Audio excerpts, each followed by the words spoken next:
बिस्मिल्लाहिर्रहमानिर्रहीम। अस्सलाम वालेकुम नाज़रीन, प्रोग्राम सिटी एटीएन में खुश आमदीद। मैं हूँ आपकी मेज़बान अना यूसुफ। उम्मीद आप सब लोग ठीक ठाक होंगे और बहुत ज़्यादा खुश भी होंगे।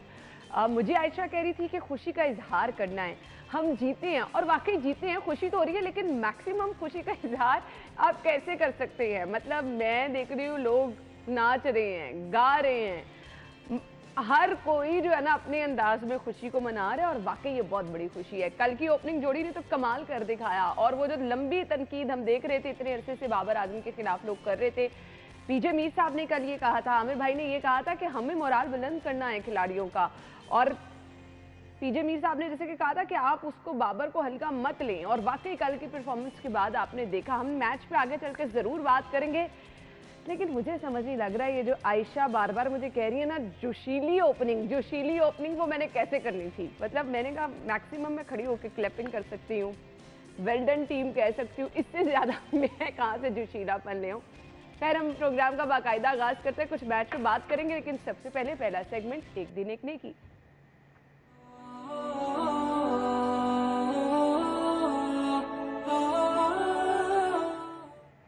आज का पैगाम आप तक पहुंचाएंगे। बिस्मिल्लाहिर्रहमानिर्रहीम। अज़ान दर हकीकत ऐलान है, यानी लोगों को, ख़ास तौर पर मुसलमानों को मुतवज्जे करने के लिए कि वो अल्लाह की बंदगी की तरफ आएँ, अल्लाह की इबादत की तरफ आएँ। 5 वक्त नमाज है जो हर मुसलमान पर फ़र्ज़ और लाजिम है कि उसने अदा करना है। अज़ान उसको याद कराती है कि अब तुम अगर कारोबार कर रहे हो, तिजारत में मसरूफ़ हो, सियासत में मसरूफ़ हो, अपने घर के मामलात में मसरूफ़ हो, अब ये वक्त निकाल लो अपने रब की खातिर और आकर तुम नमाज अदा करो। रसूलुल्लाह सल्लल्लाहु अलैहि वसल्लम, आपके अज़वाज मुतहरात कहती हैं, हज़रत आयशा सिद्दीक़ा रज़ियल्लाहु तआला अन्हा फरमाती हैं कि रसूलुल्लाह सल्लल्लाहु अलैहि वसल्लम जब नमाज का वक्त होता तो हम में से उठकर ऐसे चले जाया करते थे कि जैसे हमें जानते ही नहीं हैं, हमें पहचानते नहीं। यानी जब अल्लाह ने पुकारा तो अब अल्लाह को हर चीज़ पर, अपनी पूरी मखलूक पर फ़ौक़ियत देना ये एक मुसलमान पर लाजिम और ज़रूरी है। यानी अल्लाह सुब्हानहू तआला को तरजीह हासिल है। जब अल्लाह ने पुकारा तो फिर उसकी मखलूक को छोड़कर, यानी अपनी मसरूफ़ियात सरगर्मियों को छोड़कर अल्लाह की बारगाह में हाजिर होना है। तो अज़ान का मकसद हकीकत यही है, ये एक ऐलान है। और दीगर मज़ाहिब में आप जानते हैं कि मुख्तलिफ़ अंदाज से, तरीक़ों से लोगों को मुतवज्जे किया जाता है, लेकिन इस्लाम में अल्लाह का नाम बुलंद करके लोगों को मुतवज्जे किया जाता है। यानी अल्लाह सबसे बड़ा है और फिर उसके बाद रसूलुल्लाह सल्लल्लाहु अलैहि वसल्लम की अबदियत और आपकी रिसालत की शहादत दी जाती है और फिर उसके बाद नमाज की तरफ बुलाया जाता है। और फिर ये भी कहा जाता है कि ये नमाज दर हकीकत सिर्फ़ खाली खुली नमाज नहीं है, ये बल्कि फ़लाह है। आओ फ़लाह की तरफ, अल्लाह तुम्हें फ़लाह की तरफ, कामयाबी और कामरानी की तरफ तुम्हें बुलाता है।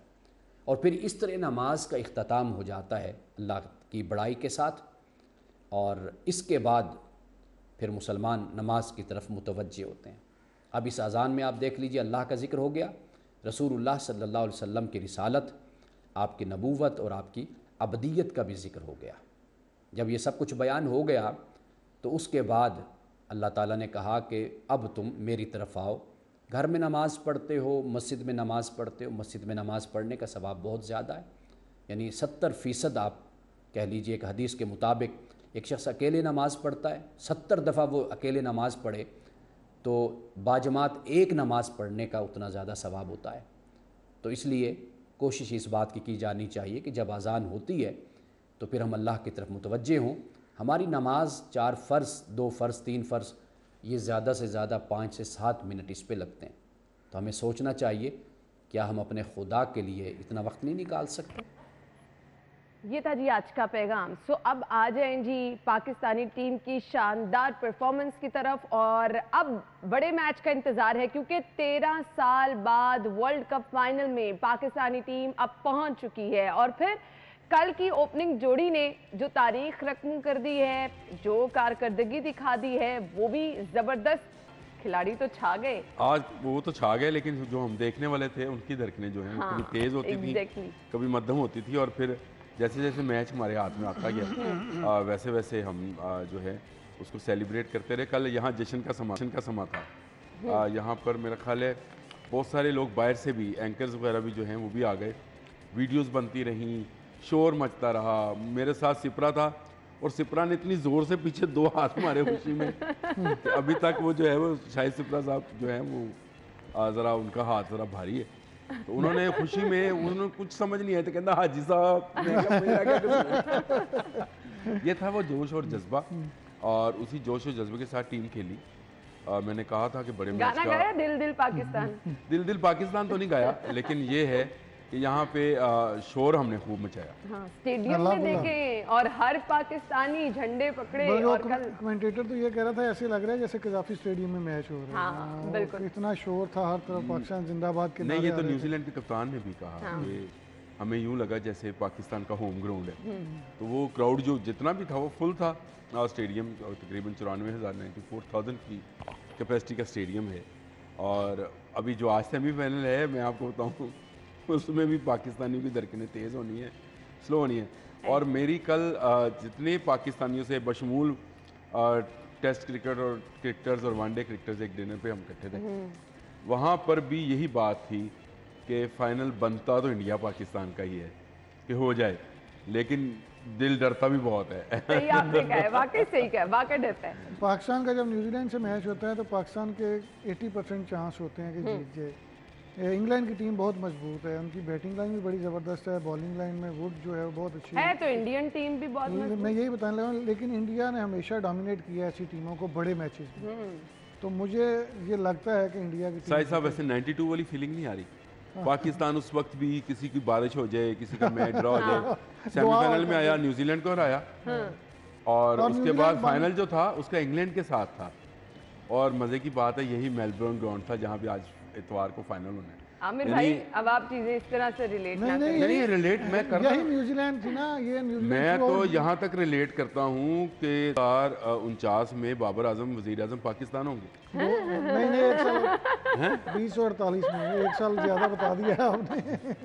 बहुत आगे 2048 में हो जाएंगे, क्योंकि हम तो वर्ल्ड कप जीतने वाले को चाहते हैं ना कि वजीर आजम पाकिस्तान। ये है क्रिकेट के साथ लोगों की आप उसको उनसियत या उसको प्यार या उसको मोहब्बत या उनका जोश, इस हद तक जाते हैं हम कि हम फिर पॉलिटिक्स को देखने की बजाय फैन फॉलोइंग में चले फैन फॉलोइंग पे खान साहब की फैन हो रहा है, यही हो रहा है, यही हो रहा है। फैन फॉलोइंग क्या है? वही है आप बात घुमा फिर आके ना, नहीं, मैं घुमा फिर आके नहीं।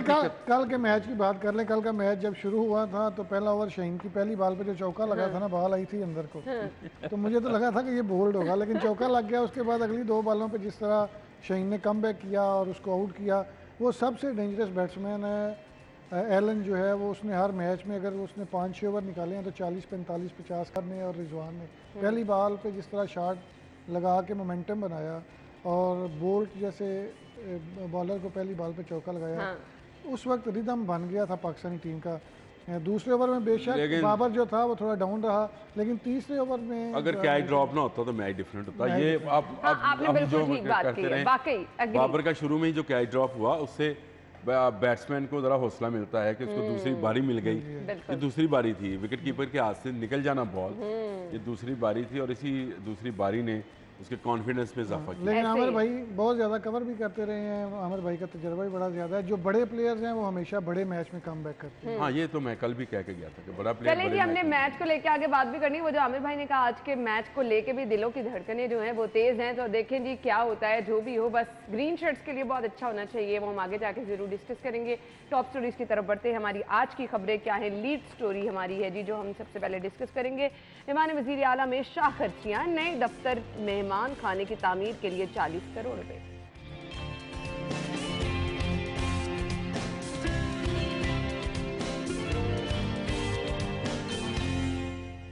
दाता दरबार 7 मंजिला पार्किंग प्लाजा बनेगा, जायरीन के लिए ओवरहेड ब्रिज भी मंजूर। मुअत्तल सीसीपीओ गुलाम महमूद डोगर का नाम आईजी के लिए तजवीज़, आमिर जुल्फिकार फयाज यूबी पैनल में शामिल। और जी, आवाम के इलाज के लिए मखसूस फंड्स में भी खुर्द लाहौरियों के इलाज के लिए फंड में 1 अरब रुपए के घपले। ब्रेक के बाद खबरों की डिटेल्स हमारे साथ रहिएगा।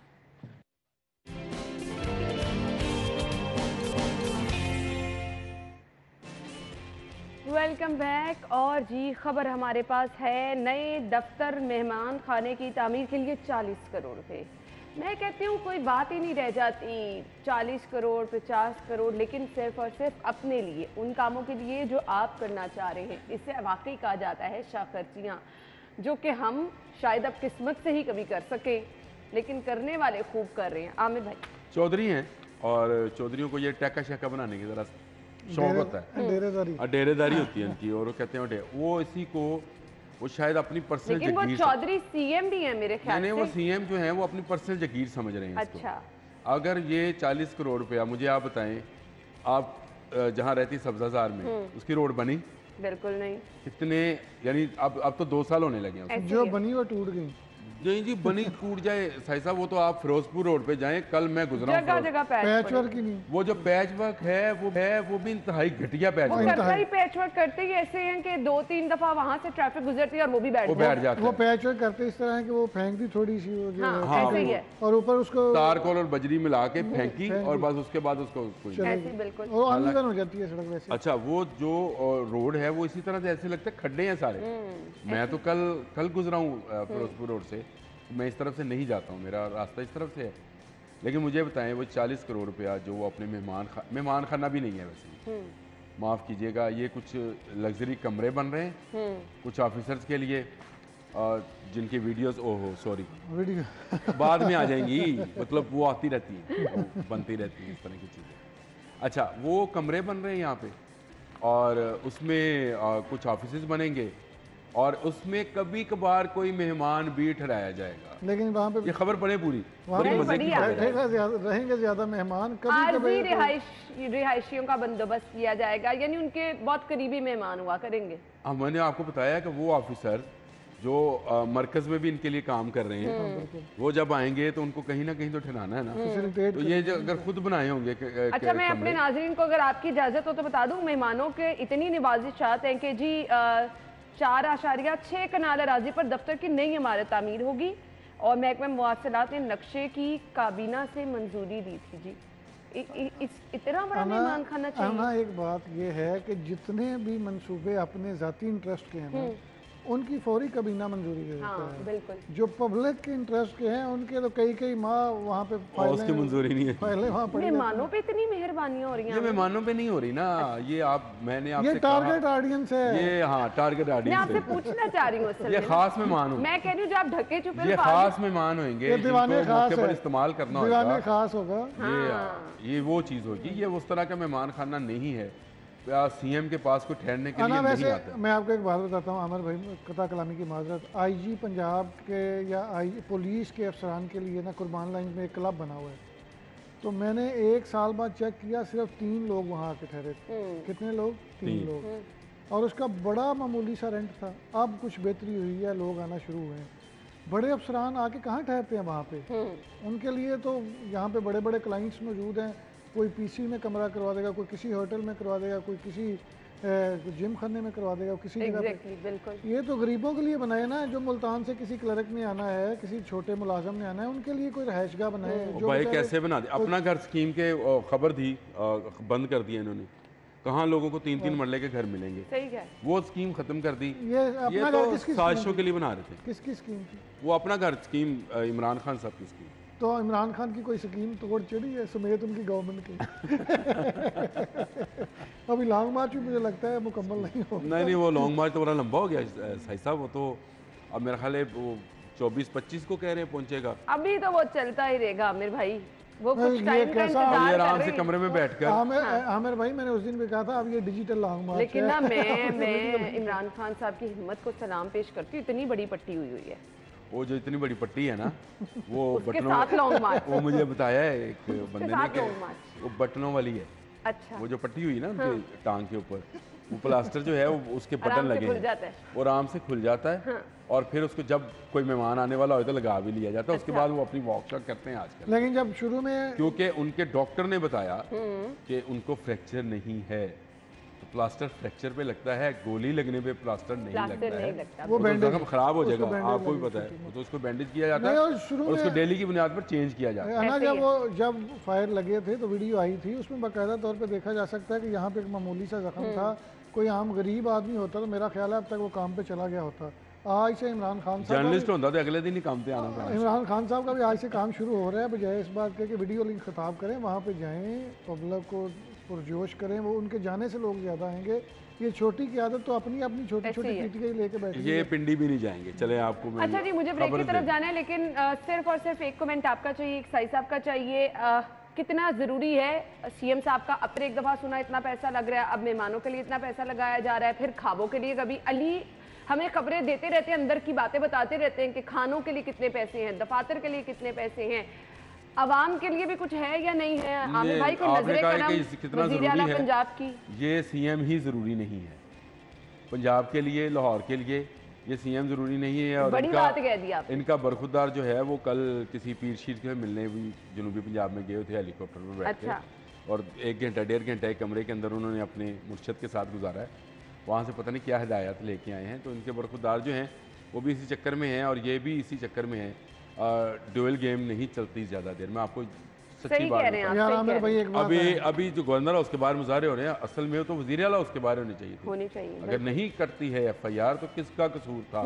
और आईजी आपके आईजी आपके साई CM साहब अपने हैं, उसने तो मुझे कह तो दिया समझ साफ से साफ के आमिर मुझे भाई मौका- एक बात सुनिए, उनको इस बात का पता है ना, आपको भी पता है, मुझे भी पता है, अमर भाई को भी पता है, ये वज़ीर आला रहने हैं, ये पीटीआई की भी ज़रूरत है, ये नून लीग की भी ज़रूरत है। मजबूरियां बन गई हैं। और आपको मैंने उस दिन भी बताया था कि ये बड़े खुले लफ्ज़ों में कह के आए थे असद उमर को और मियाँ असलम इकबाल को, जब ये इयादत करने गए थे इमरान खान साहब की शौकत खाना में। तो उन्होंने कहा था कि आप जो दरख्वास्त में नाम लिख रहे हैं ये तो बहुत बड़े नाम है, आप मामूली रैंक के बंदे का भी लिखेंगे तो उस पर एफआईआर नहीं दूंगा मैं।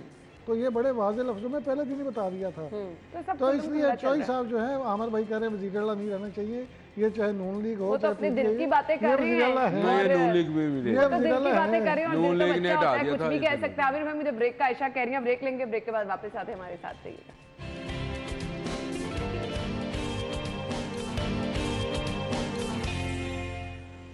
खुश आमदीद एक बार फिर से कहेंगे। खबर है जी, दाता दरबार 7 मंजिला पार्किंग प्लाजा बनेगा, जायरीन के लिए ओवरहेड ब्रिज भी मंजूर। कल भी पार्किंग के हवाले से हमने आपसे खबर शेयर की, अच्छी चीज़ें हैं, इनकी एडिशन लाजमी होनी चाहिए दाता दरबार में, क्योंकि मैं खुद भी जब कभी भी गई हूँ पार्किंग हमेशा एक बहुत बड़ा मसला रहता है, कुछ सिक्योरिटी रीजंस की वजह से। सो प्रॉपर पार्किंग होना बहुत ज़्यादा ज़रूरी है। आमिर भाई आपसे आगाज़ करें। नहीं सही है, ज़रूरत भी है और ये बहुत पुराना प्रोजेक्ट भी है।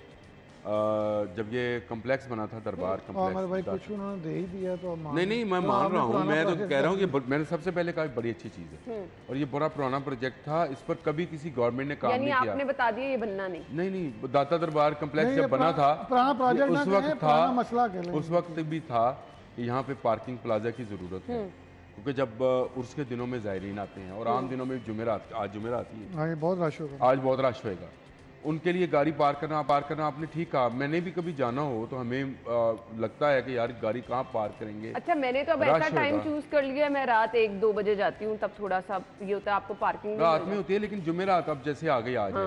नहीं, तो ये रश पार्किंग के प्लाजा टाइम पे बहुत सारे वहाँ लोग की जरूरत, बल्कि वहाँ की क्या अब अंदरूनी शहर की ज़रूरत है। पूरे के पूरे पूरे सही कहा पूरे आपने। अंदरूनी शहर में आपको इस तरह के दरवाजों के बाहर जगह ढूंढनी है जो कि गवर्नमेंट की मौजूद है।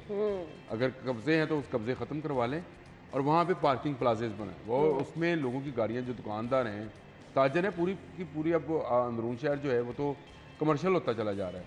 और बिल्कुल भाटी चौक के बाहर दाता साहब का मज़ार है, उस मज़ार मुबारक पर अगर कोई इस तरह की डेवलपमेंट होती तो मैं क्यों उसके साथ साहब नहीं, खिलाफ होगा। मैं नहीं खिला- मैं ये आप कह रहा ये था कह रहे कि हैं जब ये पुराना कम्प्लेक्स प्रोजेक्ट- मंजूर हुआ था, ये उस वक्त भी था पार्किंग प्लाजा का प्रोजेक्ट। ये आप बनाए, मैं बनाऊं, गवर्नमेंट कोई ये वाली बनाए, आने वाली बनाए, शुक्र करें, शुक्र बना करें, लें। शुक्र करें उन्होंने ये नहीं कहा कि इसका भी गुजरात में बना दे, दाता दरबार के पार्किंग। वहाँ से लोगों को यहाँ आना पड़ता है। तो ये शुक्र करें कुछ लाहौर के लिए मंजूर हुआ है और ये बहुत ज़रूरी है।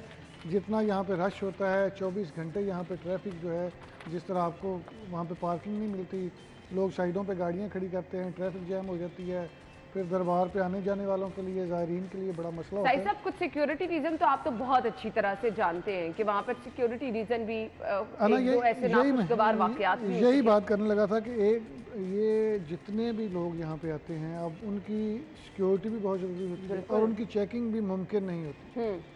पुलिस जितना मर्जी कर ले, वहाँ पे जो रज़ाकार खुद ड्यूटी कर रहे होते हैं, चेकिंग कर रहे होते हैं, इतनी बड़ी तादाद में जब आज जुमेरात है ना, तो जब वो एक पीक टाइम होती है उस वक्त मुमकिन नहीं होता कि हर बंदे की तलाशी ली जा सके। तो उसके लिए कैमराज भी लगे हैं, सिक्योरिटी भी मौजूद है, लेकिन दाता साहब की नगरी में इतने लोग आते हैं कि चीज़ें मुमकिन नहीं होती।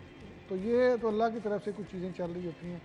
तो जो चाहे अपनी एहतियात भी करे सही साहब, हमें अपनी जगह रश में जाते हैं तो इसका ये बड़ी अच्छी चीज़ है कि पार्किंग के लिए अगर 350-400 गाड़ी खड़ी हो जाएगी तो बाकी लोगों को गुजरने वैसे में पंजाब को एक मशवरा मुफ्त दूं, पंजाब गवर्नमेंट को, तो ये अगर इसहाकडार से कहें ना तो इसहाकडार शायद इनको मरकज से भी इसके लिए फंड दे दें। वो दाता साहब को बहुत मानने वाला है। नहीं, ये सारे बड़े मानने वाले हैं, हर बंदा बड़ा मानने वाला है इसे। लाहौर में रहने वाले तो जी, मैं आमिर भाई बड़े अब वज़ीर आला साहब पता नहीं उस पर गए थे कि नहीं गए थे, मुझे याद नहीं है। जो ये जब इनका गुस्ल हुआ था उसमें वज़ीर आला साहब गए थे। मेरा कुछ नहीं होते मानने वाले, वज़ीर आला के पीछे पड़े कुछ नहीं मानने वाले नहीं, उन्होंने कहा सब मानने वाले हैं। ये ऐसे ही है जैसे कहा जाता है कि 22 करोड़ अवाम इमरान खान साहब के पीछे है। अच्छा जी, मैं तो नहीं हूँ, इसका मतलब 22 करोड़ तो गए ना। 22 करोड़ नहीं है, फिर अगर मैं नहीं हूँ तो 22 करोड़ में से एक मैं तो निकल गया यार। तो फिर इनको 22 करोड़ के हम फिर अब डिसाइड करते हैं हम ब्रेक में ये सब चीजें। मुझे ब्रेक का कहा जा रहा है, ब्रेक लेते हैं, ब्रेक के बाद वापस आते हैं। मत जाइएगा, हमारे साथ ही रहिएगा।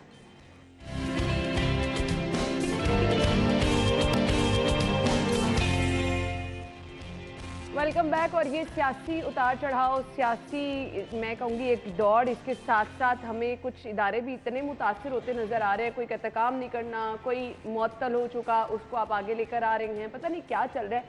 साई साहब से जानने की कोशिश कर लेते हैं। मुअत्तल CCPO गुलाम महमूद डोगर का नाम IG के लिए तजवीज़। आमिर जुल्फ़िकार फयाज भी पैनल में शामिल हैं। साई साहब क्या हो क्या रहा है ये? अना, ये जितनी जंग चल रही है ना सियासी जंग चल रही है, उसमें सबसे ज़्यादा नुकसान पुलिस का होता है। और अच्छा, पुलिस का हो रहा है, अवाम का नहीं हो रहा। मुझे बात जरा पूरी करने दें। सबसे ज़्यादा पुलिस अफसरान पिस रहे हैं, और जो खुद को सियासी करना चाह रहे हैं और जो खुद सियासी हुए हैं उसको नुकसान देख लें कि एडिशनल IG हो के CCPO लाहौर हो के वो मुअत्तल हुआ है। उसकी वजह क्या है कि डोगर साहब ने अपने आप को इतना अफिलिएट कर लिया PTI के साथ, इमरान खान के साथ, कि वो वफाक के डायरेक्शंस और अहकामात मानने से इनकारी हैं। हालांकि जो भी PSP अफसर है वो फेडरल का एम्प्लॉय है। साहब माजरत के साथ मुझे सिर्फ ये बता दें कि पुलिस अफसरान सियासत को अपने ऊपर इतना हैवी क्यों कर रहे हैं, क्यों इन्वॉल्व हो रहे हैं, क्यों अपनी ड्यूटी यही नहीं तो कर बता रहे रहा हूँ कि इतना अफिलिएट कर लिया अपने आप को उनके साथ कि अब सस्पेंशन आ गई है। अब इसका फ़ायदा क्या होगा डोगर साहब को कि आगे PTI की गवर्नमेंट अगर आ जाती है तो ये कोई सेनेटर बन जाएंगे, इनको कोई एडवाइज़र की जॉब मिल जाएगी। लेकिन डोगर साहब ने अपना सारा कैरियर एंड पे आके ख़राब कर लिया है। बाकी फयाज देव साहब का नाम लिया जा रहा है IG के लिए, तो वो तो जब नून लीग की गवर्नमेंट आई थी तो पंजाब से ने सरेंडर कर दिया था। अहमद ज़फ़्फ़ार साहब बड़े अच्छे अफसर हैं, लेकिन वो PSO रहे हैं परवेज़ लाई के पहले दौर में, तो वो भी किसी सूरत में नहीं होंगे। फेडरल पहले ही कह चुका है कि फैसल शाहकार काम जारी रखेंगे। लेकिन ये जो 3 नाम भिजवाए गए हैं, ये हुज्जत तमाम की गई है, जानबूझ के ये काम किया गया है। एक बंदा वैसे ही मुअत्तल है, दूसरे 2 फेडरल को पसंद नहीं है। फैसल शाहकार काम जारी रखेंगे और फैसल शाहकार ने ही IG रहना है जब तक फेडरल गवर्नमेंट चाहेगी। पंजाब गवर्नमेंट जो मर्जी, यानी ये तो वाज़ेह है। वाज़ेह है। आमिर भाई सिर्फ 1 मिनट रह गया मेरे पास। 1 मिनट है तो ये बरूदी सुरंगें हैं, 3 बरूदी सुरंगें फेंक दी हैं। शहबाज शरीफ किसी पे पाँव रख दें, मैं किसी पे नहीं रखी। किसी मैं एक बात कर रहा हूँ, अगर वो बिल्कुल ही ब्लाइंडली चले तो रख भी सकते हैं। वैसे उनको आदत भी है इस तरह की बरूदी सुरंगों पे पाँव रखने की। शायद उनके कोई एडवाइज़र अगर अच्छे हुए तो शायद नहीं, कभी भी नहीं रखेंगे अमर भाई। पहले CCPO ये वैसे परवेज़ अली साहब ने बरूदी सुरंग फेंकी है। देखिए, अमन व अमान की सूरत हाल आपने जो बात की थी वो बिल्कुल ठीक थी, आवाम का ख्याल नहीं है। अब पुलिस भी सियासी है। ये 3 नाम आप दे रहे, तीनों के तीनों सियासी हुए, सियासी है, बिल्कुल आपने सही कहा। इसके अलावा जो उनकी तरफ होंगे वो भी सियासी होंगे, बिल्कुल। जो उनकी तरफ फैसल शाहकार जैसा तो कोई एक आदमी होएगा ना जो अपराइट होएगा, जो जिसके बारे में जहाँ से मैं पूछता हूँ वो कहता है यार अपराइट आदमी है, करप्शन का बिल्कुल उसमें चांस नहीं है, और वो अपना कैरियर जो है साफ सुथरे तरीके से, इसीलिए तो कौम में दद्दा ने मांग लिया। सही बात है।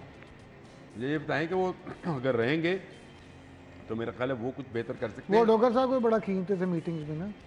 हाँ, ये साहिब साहब ये तो सब ऊपर हो रहा है ना, मुझे सिर्फ बता दें ये जो नीचे वाले पुलिस एहलकार हैं, फिर ना कोई पूछने वाला है तो फिर शहर की ये सूरत हाल तो बनती है। ना पहले कौन सा उनको पूछ रहा था। हाँ, सही कोई बात भी है। नहीं पूछता।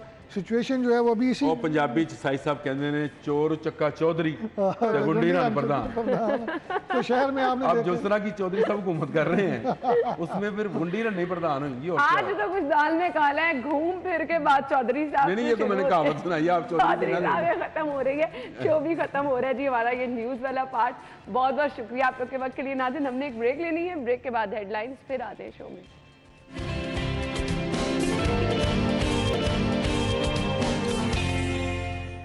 Welcome back. और प्रोग्राम के इस हिस्से में जी हम बात करने वाले हैं, शादियों का सीज़न है और सभी लोग इस वक्त हमें खासे मसरूफ़ नज़र आ रहे हैं। आप बाज़ारों में चले जाए, रश है। और फिर शादियों के लिए इवेंट का जो एक बड़ी जिम्मेदारी होती है ना, सबको होता है कि हमारा इवेंट सबसे बेस्ट होना चाहिए। तो इसके लिए जी हम देखते हैं बहुत सारे लोग जिस ऑप्शन पर गौर करते हैं, आपको हम सजेस्ट भी कर सकते हैं। फ्लैटीज़ पर आप जो है बड़ी ज़बरदस्त ऑप्शन है, आप जा भी सकते हैं, बहुत ज़बरदस्त आपको इन्वॉयमेंट भी मिलेगा। लेकिन अब अगर आपके दिसंबर में, जनवरी में, फरवरी में आपका कोई इवेंट है तो उससे कितनी देर पहले आपको बुकिंग करानी है, रेट क्या चल रहे हैं। फिर इसके साथ साथ मौसम चेंज हो रहा है तो वीकेंड्स पे आप अपनी फैमिली के साथ हाई टी बुफे के लिए भी जा सकते हैं। कुछ ये चीज़ें आपके साथ हम डिस्कस करेंगे। हमारे साथ डायरेक्टर ऑपरेशन फ्लैटीज होटल इरशाद बी अंजुम साहब मौजूद हैं। वेलकम कहेंगे शो में। अस्सलाम वालेकुम सर। वालेकुम, कैसी हैं आप? अल्हम्दुलिल्लाह, आप ठीक ठाक हैं? फर्स्ट क्लास, ठीक ठाक जी।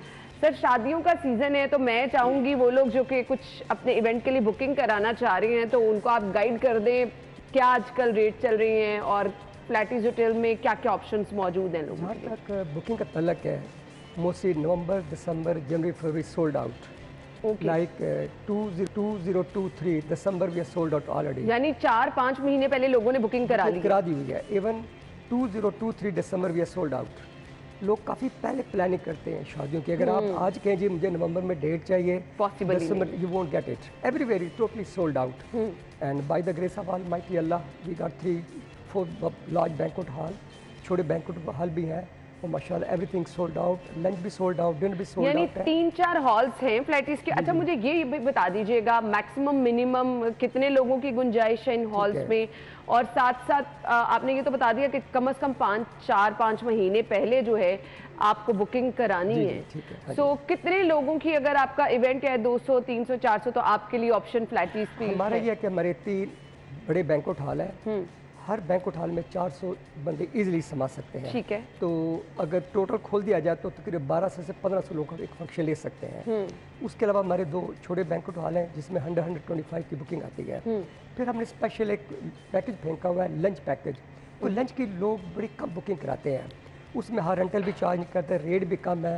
और उसका ये प्लस पॉइंट है कि लंच भी सोल्ड आउट है, डिनर भी सोल्ड आउट है। मोस्टली लंच का ये होता है कि लेडीज़ वो मानती नहीं है क्योंकि उनके काफ़ी इशूज़ होते हैं, मेकअप पे जाना, आगे जाना, पीछे जाना। इस वजह से हमने एक पैकेज डील की हुई है, रेंटल भी चार्ज नहीं करते, रेट भी कम है, ताकि कुछ तो आए। क्योंकि हमारा स्टाफ होता है तो हमारा होता है कि हाल हमारा खाली न रह जाए। वो कई लोग होते हैं वो उनका बजट बड़ा टाइट सा बजट होता है, उससे ये होता है कि दूसरे लोग उससे फ़ायदा उठा लेते हैं। नाम भी है 5 स्टार, रेट भी कम है।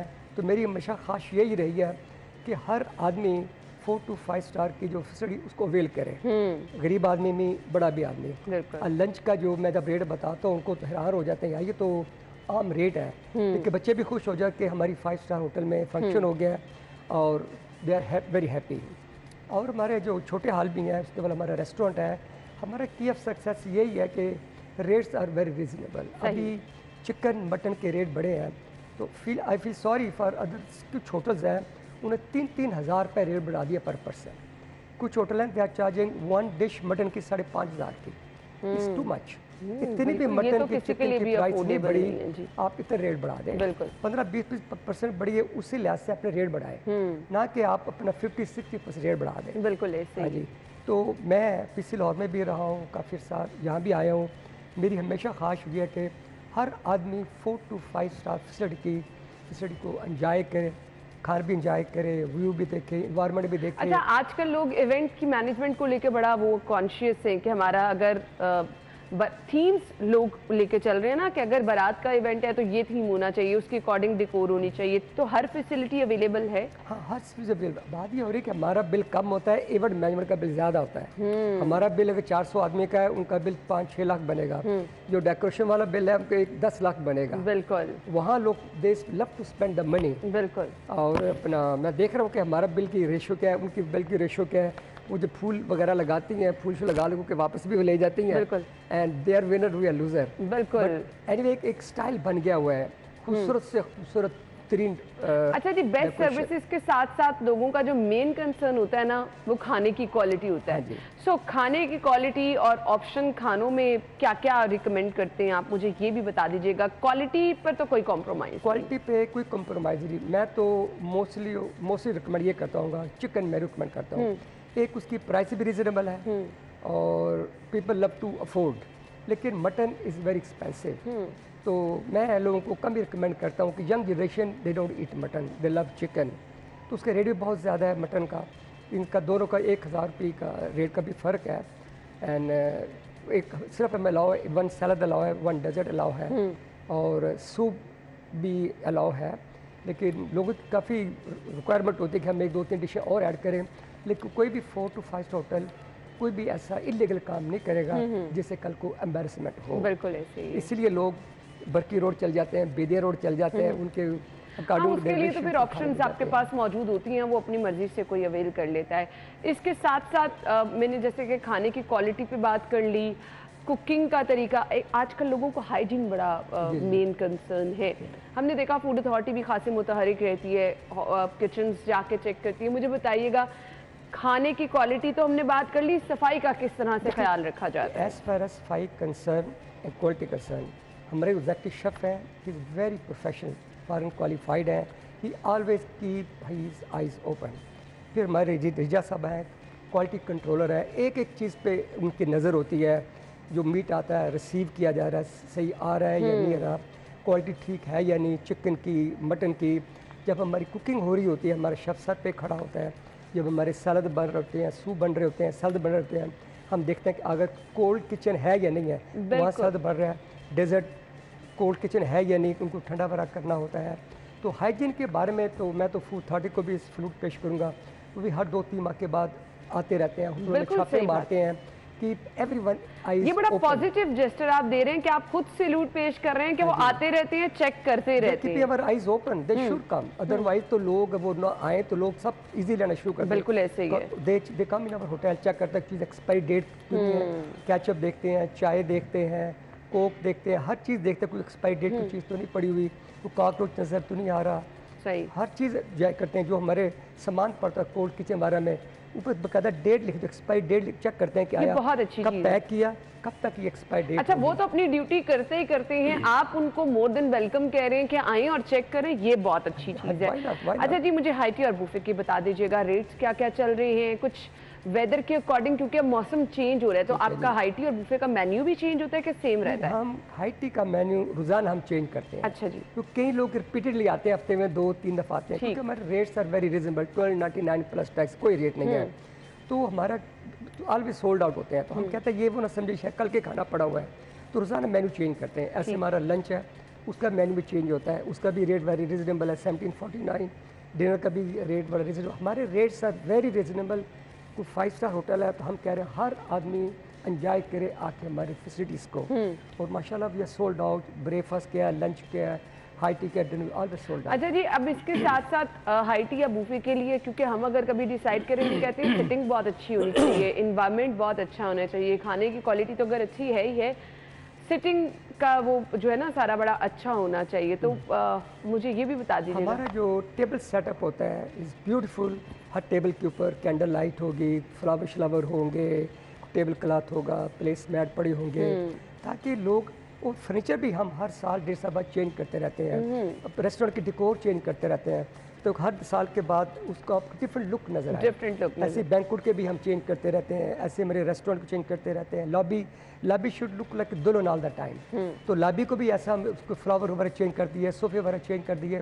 हम चाहते हैं कि जब लोग हमारे होटल में आएँ, जब भी आए, let them see a different look. ऐसे मेरा स्टाफ यूनिफॉर्म है, वो साल 2 साल बाद स्टाफ की यूनिफॉर्म भी चेंज करते हैं, कभी बो टाई रेड बना दी, कभी ब्लैक बना दी, ताकि लुक डिफरेंट नजर आए। बिल्कुल बिल्कुल। अच्छा जी, वो स्टाफ जिन्होंने डील करना है, आपके जितने भी लोग आ रहे हैं हाई टी पे, मुझे बताइएगा, बड़ा मैटर करता है हाइजीन भी, और फिर वो किस तरह से उनको प्रोटोकॉल दे रहे हैं? 6 माह के बाद उनका मेडिकल टेस्ट होता है। हमारे जितना भी किचन का स्टाफ है, अच्छा, नॉर्मली ये कोविड में लोगों ने शुरू किया था। नो अभी भी हमारे हमेशा टेस्ट होता है उनका। हर 6 माह के बाद फूड अथॉरिटी वाले आते हैं, सबसे पूछते हैं आपका कितना फूड एंड बेवरेज का स्टाफ है। हमको बताते हैं 125 है, हमें सर्टिफिकेट दिखाओ, हमारे सर्टिफिकेट रेडी होते हैं। Is good for us, good for the customer, ताकि कोई ऐसा हमारी कुताही की वजह से कोई कस्टमर बीमार ना हो जाए। कोई बीमार है, कस्टमर को सर पर रहा है, या इवन तक यहाँ तक ख्याल करते हैं अगर किसी हमारे स्टाफ के बंदे को जुकाम लगा हुआ है, उसके भी तुम घर जाओ या तो मास्क पहन लो। वी वॉन्ट अलाउ हमारी कुताही से कोई हमारा कस्टमर बीमार हो जाए, कोई हर्ट हो जाए। ऐसी जैसे डेंगू आया, वैसे अभी बात कर रही थी, तो मेरी रिक्वेस्ट है कि जितने भी शादी हाल लॉन में जो शादियां करते हैं, please they should do the spray. वो स्प्रे कराएं, क्योंकि dengue most of the time lunches आजकल बहुत ज़्यादा हो रहे हैं। बिल्कुल बिल्कुल बिल्कुल। That's the time of the dengue, वो ही इज रूम अराउंड। तो मेरी रिक्वेस्ट है जितने भी हाल यूज़ कर रहे हैं लॉन वगैरह में, वो अपना ओपन एयर एनवायरनमेंट पे तो बहुत ज़्यादा ज़रूरी है ये। कुछ कुताही की वजह से कोई गेस्ट हमारे बीमार ना हो जाए। बच्चे भाग रहे होते हैं, दौड़ रहे होते हैं, वो डेंगू किसी को आजकल माफ़ नहीं कर रहा। अस्पताल भरे हुए हैं और we have to keep our eyes open. नहीं, ये बिल्कुल बहुत अच्छी सजेशन दी है, और अगर आप सजेशन दे रहे हैं तो आई मस्ट से कि आप अपने होटल में भी इस चीज़ का बहुत ज़्यादा ख्याल रख रहे होंगे। कुछ रूम्स बुकिंग के रेट मुझे बताइएगा, अफोर्डेबल हैं? हाँ माशाल्लाह, इस वक्त Lahore is sold out, but I feel sorry, आप मरी जाएं, नारायण जाएं, इस्लामाबाद, देर ऑल एम्प्टी। ये जो हमारा जो लॉन्ग मार्च हो रहा है, इस वजह से हमारे होटल का भी, दासर होटल का कॉर्पोरेट बिजनेस इसका ज़ीरो है। मोस्टली कॉर्पोरेट बिजनेस कराची से लाहौर आता है या लाहौर से इस्लामाबाद। एग्जैक्टली ऐसे ही। That we are losing money concerning corporate business. Individual लोग हमारे पास आ रहे हैं, कॉर्पोरेट बिजनेस जो बल्क बिजनेस आता है, 25 कमरे, 30 कमरे, 100 कमरे, उनकी मूवमेंट टोटली बंद हो गई है। अब पीसी बुर्बन देखें खाली पड़ा हुआ है, बिल्कुल। मैरियट, सरीना, लोग डरे हुए हैं कि यार कि हम फंस ना जाएं, जाते आते जो भी हुआ है। यहाँ पता नहीं चलता, रास्ते कंटेनर लगा के बंद कर दिए जाते हैं। फौरन जो हमारे लोग आ रहे हैं, काफ़ी बुकिंग हमारी कैंसिल हुई है, फौरन आना थोड़ा सा फर्दर टाइमिंग्स रुक गए हैं कि पता नहीं व्हाट्स नेक्स्ट। अब ये है कि अल्लाह करे कि हालात, हमारे मुल्क के हालात ठीक हो, जैसे पहले रौनक थी, दोनों रौनक के बाहर हो, फॉरनर्स आए। कुछ जितने फॉरनर्स हमारे मुल्क में आएंगे, उतनी मुल्क में खुशहाली आएगी, डॉलर लेके आएंगे, डॉलर स्पेंड करेंगे, तो इसी से खुशहाली। मुझे कुछ कंपैरिजन करके बताइएगा, आज से कुछ 4, 5, 6 साल कबल किस तरह से होटल बिजनेस जो था वो फ्लोरिश कर रहा था, और अब कितने नुकसान में जा रहा है? अब ये है कि तकरीबन 5, 6, 7 माह हो गए हैं, वो बिजनेस नहीं है जो बिजनेस था पहले।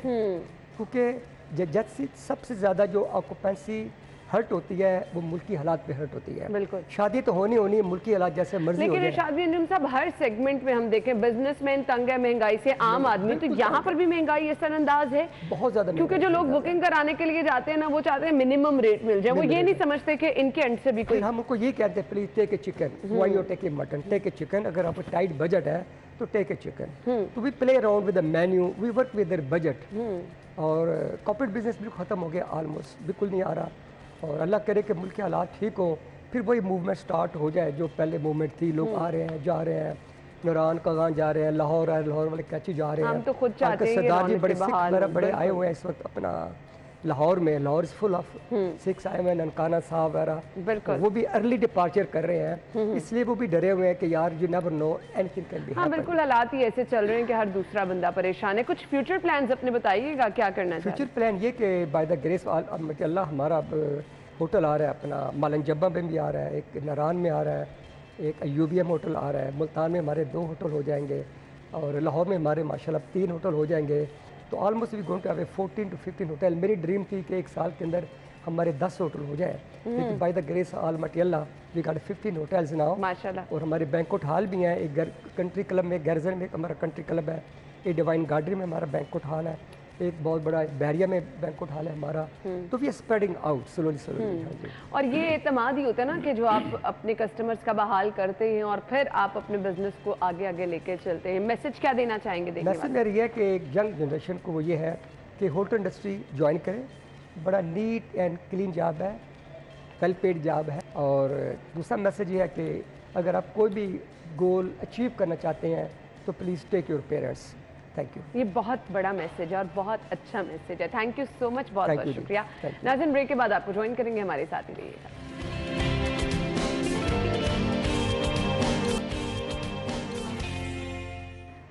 Welcome back. और प्रोग्राम के इस हिस्से में हम बात करने वाले हैं योगा पे।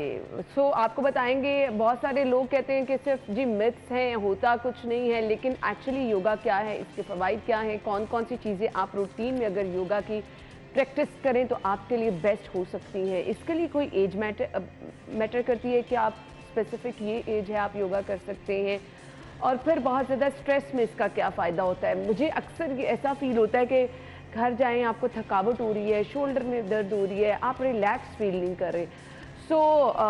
क्या इससे भी कुछ योगा के ऐसे आसन हैं कि आप बड़ा रिलैक्स फील कर सकते हैं? आपके साथ हम ये तमाम चीज़ें आज शेयर करेंगे। हमारे साथ जी योगा कोच मौजूद हैं, हिना गिलानी, उनको वेलकम कहेंगे। अस्सलाम वालेकुम। वालेकुम सलाम। क्या हाल चाल है हिना? बिल्कुल ठीक। बहुत बहुत शुक्रिया आपके वक्त के लिए। मैंने बहुत सारे लोग देखे हैं, एक लोगों का सेगमेंट ऐसा है जो कहते हैं कि जी योगा के बहुत सारे फ़वाइद हैं, कुछ लोग कहते हैं होता कुछ नहीं है, ये सिर्फ मिथ ही है। एक्चुअली मुझे बता दें, what is yoga? Actually yoga जो है, it's a vast discipline of your human mental, intellectual, physical, emotional wellbeing, सब कुछ तो आ गया इसमें। बिल्कुल। ये इसके बारे में बड़ी मिथ्स मशहूर हैं कुछ, और मैं कुछ 2-3 बड़ी इंपॉर्टेंट मेंशन करना चाहूँगी। तो सबसे पहले योगा को रिलेट किया जाता है रिलीजन के साथ। So yoga has no religion first of all. Yoga is the mind set, actually it's the philosophy, it's the science of life and science of living. So हम जो कुछ कर रहे हैं, आवर ईटिंग, स्लीपिंग, खाना पीना, उठना, सोचना, फील करना, it's all part of yoga. Okay. So मेरा नहीं ख्याल कि ज़िंदगी की कोई एस्पेक्ट ऐसा है, यूनिवर्स का कोई ऐसा एस्पेक्ट है जहाँ योगा इन्वॉल्व नहीं है। ठीक। तो इसको किसी मज़हब से जोड़ना, first of all it's a wrong myth. Secondly, फिर इसको कहा जाता है कि ये शायद कोई एज फैक्टर है जो कर सकता है, मतलब बूढ़े नहीं कर सकते। हाँ, मैं वही पूछूँ ना कि कोई एज लिमिट भी इसके लिए? योगा में कोई एज लिमिट नहीं है। आप बच्चा भी कर सकता है, यंगस्टर्स भी कर सकते हैं, और बूढ़े भी कर सकते हैं।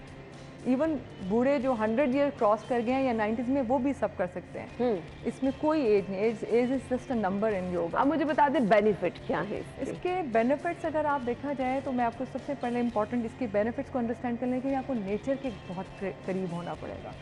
हाउ क्लोज, तो जहाँ नेचर आ जाती है वहाँ तो बस है। और आप ये देखें कि योगा की नेचर से इसलिए कनेक्शन बहुत जुड़ा हुआ है क्योंकि योगा आपकी एक्चुअली ब्रीदिंग को, जो हमारी बॉडी का बहुत इंपॉर्टेंट हिस्सा है, हमारी एग्जिस्टेंस का बहुत इंपॉर्टेंट हिस्सा है, योगा में ब्रेथ वर्क के बगैर कुछ भी नहीं, और ब्रेथ वर्क के बगैर इंसान की ज़िंदगी कुछ नहीं है। आपकी ज़िंदगी की इतना इम्पॉर्टेंट एस्पेक्ट है इंसान की लाइफ का, और जिसको हम इतना इग्नोर करते हैं कि आपको अंदाज़ा ही नहीं कि इसकी क्वालिटी हमारी इंटरनल सिस्टम के ऊपर कितना डैमेज करती है। बिल्कुल। How good you take your breathing and how bad you take, और how detail it actually gives you in your whole anatomy, in your biology, in your physiology, in your energy, just the method of proper breathing. So breathing के ऊपर हमारा बहुत focus होता है, और यही वो चीज़ है जिसको हम कंट्रोल करते हैं थ्रू योगा प्रैक्टिस, थ्रू आसनास जिनको हम postures कहते हैं, और अगेन स्पेसिफिक ब्रेथ वर्क्स हैं जिनको हम प्राणास कहते हैं, वो एनर्जी को अंदर पूरे रेगुलेट कैसे करते हैं। तो फिर और आपको क्या चाहिए? आप इजी भी फील करते हैं, इतनी सारी चीज़ें इन्वॉल्व हो जाती हैं, आप रिलैक्स भी रहते हैं।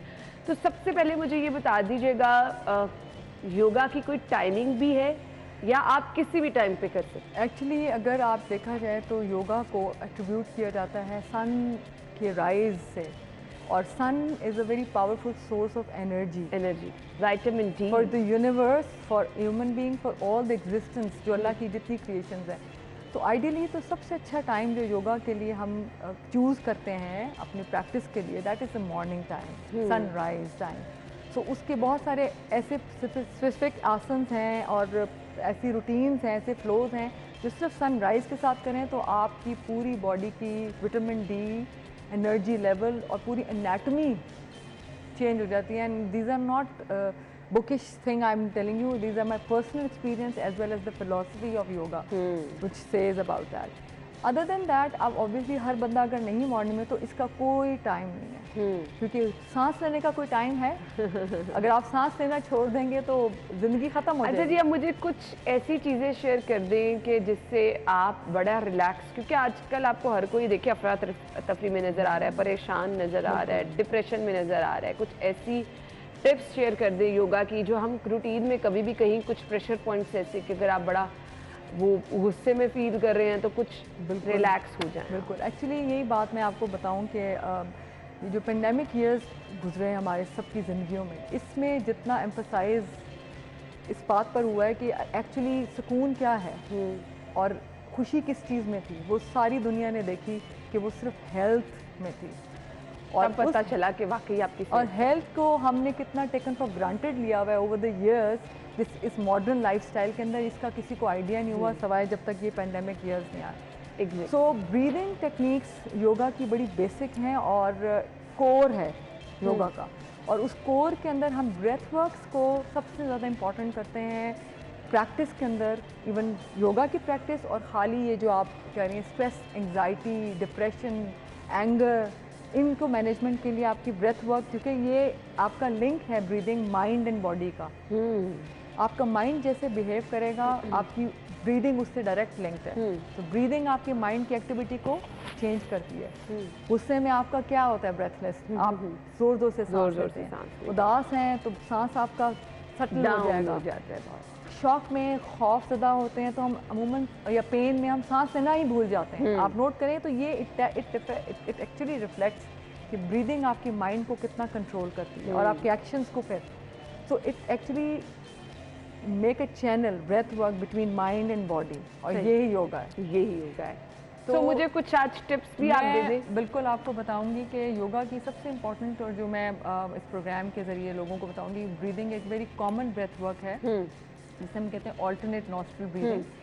उसको अनुलोम विलोम भी कहते हैं. मैं रिक्वेस्ट करूंगी आयशा से कि सोलो पे दिखा दे, क्योंकि अगर एक दो चीज़ें परफॉर्म करके हमें दिखाएंगी है ना, तो वो हमारे नाजरीन को पता चल जाए. जी.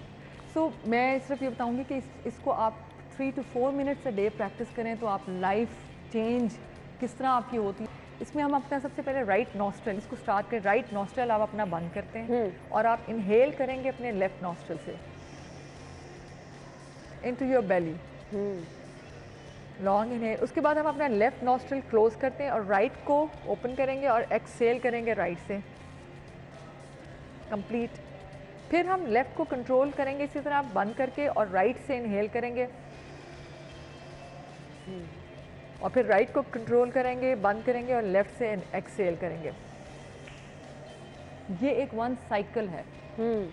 ये आपने लेफ्ट से स्टार्ट करना है और लेफ्ट पर ही क्लोज करना है. तो आप 3 to 4 मिनट्स अ डे ये करें विद आइसोलेशन, खामोशी. जहां आप आइसोलेशन कितनी ज़रूरी है, मैं क्योंकि इस पे कहते हैं ना कि आपको फोकस्ड भी रहना पड़ता है. एग्जैक्टली. आइसोलेशन इसका बहुत इंपॉर्टेंट पार्ट है.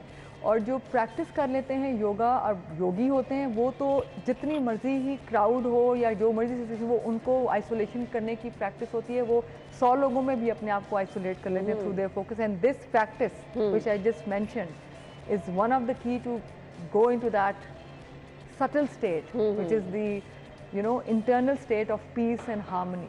सही. सो योगा का गोल यही है टू फुलफिलमेंट, आपकी माइंड की फुलफिलमेंट. अच्छा, मैंने बहुत सारे लोगों को सुना है कि एजिंग इफेक्ट भी जो है उसको कंट्रोल योगा करता है. तो आजकल तो मर्द हो खवातीन हो सभी लोग चाहते हैं कि वो यंग बच्चे भी, इवन बच्चे, यंगस्टर्स भी. बिल्कुल. सो इसके लिए क्या टिप्स शेयर करेंगे आप? बिल्कुल. एक्चुअली इसका फिनोमेना यही है कि जब आप प्रॉपर इन सब चीज़ों का लिंक ब्रीदिंग से है. सो मेरा मैसेज ये है कि प्लीज़ आप लोग सब अपनी ब्रीदिंग को फोकस करें, क्योंकि जब आप proper oxygen and right amount of oxygen अंदर बॉडी में लेके जा रहे हैं तो हमारे जितने डेड सेल्स हैं, वर्न आउट सेल्स हैं, दे इवन स्टार्ट रिजुविनेटिंग. उनकी रीबर्थ हो जाती है, रिसाइकलिंग हो जाती है.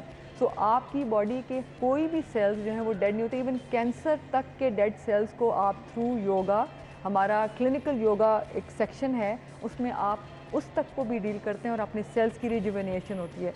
तो सोचें कि अगर आपकी स्किन के डेड सेल्स हो रहे हैं और आप प्रॉपर योगा जो योगा कर रहा है और योगा की बेनिफिट से कनेक्टेड है, उसके स्किन के, हेयर के, बाद जिस्म के हर हिस्से की पूरी एग्जिस्टेंस में जहाँ जहाँ सेल नाम की कोई चीज़ है और जो कि है, तो वो उसकी सारी रेगुलेट होके आपकी रीसाइक्लिंग होती है, बिल्कुल रीबर्थ होती है। बिल्कुल। अच्छा जी, मुझे ये भी बता दीजिएगा इसके लिए मैक्सिमम मिनिमम कितना टाइम आपको निकालना है, क्योंकि आजकल टाइम किसी को ना मिलना सबसे बड़ा इशू है। मैंने आपको बताया है, जो मैंने एक्सरसाइज बताई है वो योगा है ना, 5 मिनट भी अगर आप इससे स्टार्ट करते हैं तो जब आप इसकी बेनिफिट से आपको फीलिंग शुरू होती है, क्योंकि एक जर्नी इनवर्ड आउटवर्ड और इनवर्ड से आप आउटवर्ड चेंज, तो आप अंदर से अपने आप को फिक्स करना शुरू करते हैं।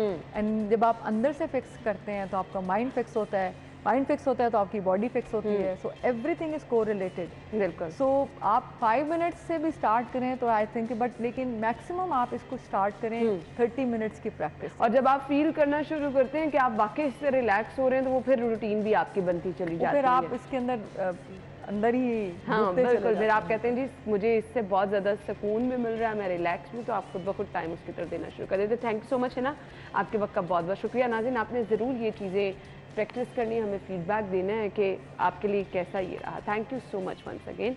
नाज़रीन, ज्वाइन करेंगे आपको एक ब्रेक के बाद।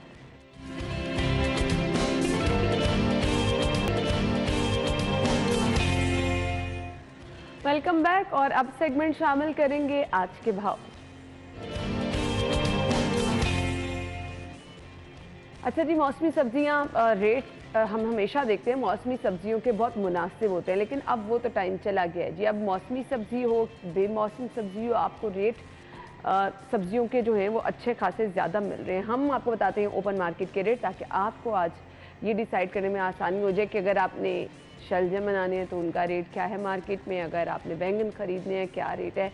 सो रुमेल की तरफ हम चलेंगे। Over to you. सब्जियों की कीमतों में इजाफे का सिलसिला जारी है। मुतादिद सब्जियों की कीमतों में इजाफा, जबकि कई सब्जियों की कीमतों में कमी भी देखने में आई है। मगर जो सब्जियों की कीमतों में कमी है, इसका जो फ़ायदा है वो शहरियों तक नहीं पहुंच पाता है, क्योंकि इंतज़ामिया के लिए सरकारी नुकनामे पर अमल दरामद करवाना एक चैलेंज बन चुका है। और सरकारी नुकनामे पर मुकर्रर कीमत से ज़ायद में जो है वो सब्जियों की फ़रोख्त होने के बायस शहरियों तक जो है वो सब्जियों की कीमतों का जो रिलीफ है वो नहीं पहुंचता। कीमतों की अगर बात करें तो प्याज की कीमत में 3 रुपये इजाफे के बाद इसकी जो सरकारी कीमत है वो 73 रुपये 173 रुपये फ़ी किलो मुकर्रर की गई है, जबकि ओपन मार्केट में प्याज जो है वो 200 रुपये तक फ़रोख्त किया जा रहा है। इसी तरह लहसुन देसी की कीमत में 10 रुपये इजाफे के बाद इसकी जो सरकारी कीमत है वो 230 रुपये मुकर्रर की गई है, जबकि ओपन मार्केट में जो लहसुन है वो 250 रुपये तक फ़रोख्त किया जा रहा है। इसी तरह जो चाइना का लहसुन है उसकी कीमत में भी 5 रुपये इजाफा देखने में आया है, और उसकी जो सरकारी कीमत है वो 295 रुपये मुकर्रर की गई है, मगर ओपन मार्केट में ये 350 रुपये किलो तक फ़रोख्त किया जा रहा है। इस तरह जो अदरक थाईलैंड है उसकी कीमत में भी 5 रुपये इजाफे के बाद उसकी जो सरकारी कीमत है वो 350 रुपये मुकर्रर है, जबकि ओपन मार्केट में अदरक थाईलैंड जो है वो 450 रुपये तक फ़रोख्त किया जा रहा है। इस तरह जो आलू है, आलू की जो कीमत है वो 95 रुपये फ़ी किलो मुकर्रर की गई है, मगर ओपन मार्केट में आलू 120 रुपये किलो तक फ़रोख्त किया जा रहा है। इसी तरह टमाटर की जो कीमत है उसमें 25 रुपये कमी देखने में आई है, मगर कमी के बावजूद जो इसकी महंगे दामों जो फ़रोख्त है वो जारी है। 195 रुपये इसका जो फ़ी किलो रेट है वो मुकर्रर किया गया है, मगर ओपन मार्केट में ये 200 से 250 रुपये किलो के दरमियान में फ़रोख्त किया जा रहा है। सब्ज़ मिर्च जो है वो इसकी फ़ी किलो कीमत 250 रुपये मुकर्रर है, ये भी ज़ायद नुरखों में फ़रोख्त की जा रही है। 300 रुपये तक जो है वो सब्ज़ मिर्च बाज़ार में बिक रही है। इसी तरह शिमला मिर्च जो है वो 105 रुपये इसका रेट मुकर्रर है, ये 150 रुपये किलो तक फ़रोख्त हो रही है। बंद गोभी 110 की बजाय 120 रुपये, मटर जो है वो 230 रुपये इसका सरकारी रेट मुकर्रर है, जबकि ओपन मार्केट में ये 250 रुपये किलो तक फ़रोख्त हो रहे हैं। इस तरह गाजर का जो रेट है वो 50 रुपये है, यह 70 रुपये में फ़रोख्त की जा रही है, जबकि जो मूली है ये 17 रुपये की बजाय 40 से 50 रुपये किलो बाज़ार में बिक रही है। तो ज़ायद नुरखों पर सब्जियों की फ़रोख्त पर एक तरफ कीमतों में इजाफा और ज़ायद कीमतों में फ़रोख्त पर शहरी जो है वो इतनी महंगी सब्जियां खरीदने पर परेशान दिखाई दे रहे हैं, जबकि दूसरी जानिब शहरियों का कहना है कि थैंक यू सो मच। सी आपने देखा कि लोग कह रहे हैं कि जी महंगी सब्जियां हैं, मौसमी सब्जियां भी, लोग इस पर परेशान हैं। तो इस पर आपको इंतज़ामिया को थोड़ा सा एक्टिव होना है और लोगों को रिलीफ देना। आप अपना बहुत ख्याल रखिएगा। कल आपसे सेम टाइम पर मुलाकात होगी, तब तक के लिए इजाज़त दीजिए। अल्लाह हाफ़िज़।